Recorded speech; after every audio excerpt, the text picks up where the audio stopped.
ओडिशा स्वास्थ्य विज्ञान विश्वविद्यालय जातीय एवं आंतर्जातीय संस्थान सहित अनुदान आज गुरुत्वपूर्ण जातीय एवं आंतर्जातीय संस्थान सहित अनुबंध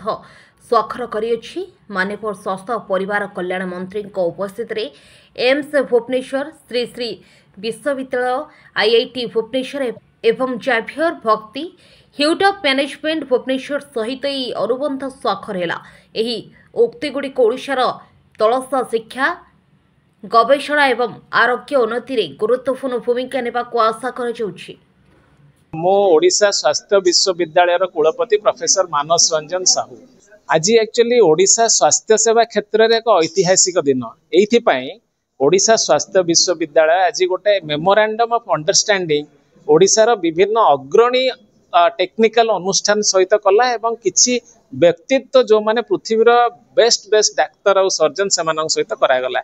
यही परिप्रेक्षी रे आज आम IIT Bhubaneswar AIIMS Bhubaneswar NISER Bhubaneswar XIMB Bhubaneswar आउ एवं श्री श्री यूनिवर्सिटी सहित ये फिजिकल मोड रे आउ प्रोफेसर योगेश वशिष्ठ जर्मनी रु प्रोफेसर गीतांजलि बात्मनाबेन भाईजाग रु professor Anil Agarwal GB Pant hospital surgical gastroenterology Delhi रु एवं प्रोफेसर विक्रम काटे जिपमर पंडिचेर एम सहित आम पर्सनाल एमओयू साइन करेलु। यह द्वारा कौन हम ना मेडिकल कॉलेज रे जो छात्र और शिक्षक मानकर पाठ पढ़ार मान एवं गवेषणार मान ए दुईटा जाक बढ़िबार संभावना बढ़िबो एवं एथिरे रोगी सेवा मध्य उन्नति हो पारिबो। मो जने आज्ञा लैप्रोस्कोपिक गैस्ट्रोइंटेस्टाइनल सर्जन मो मनीष पेटर अंतनाड़ी को लैप्रोस्कोपी रे बिना कटाकटी करिबारे मो बहुत दक्ष एवं एई परिप्रेक्षी रे पृथ्वीर विभिन्न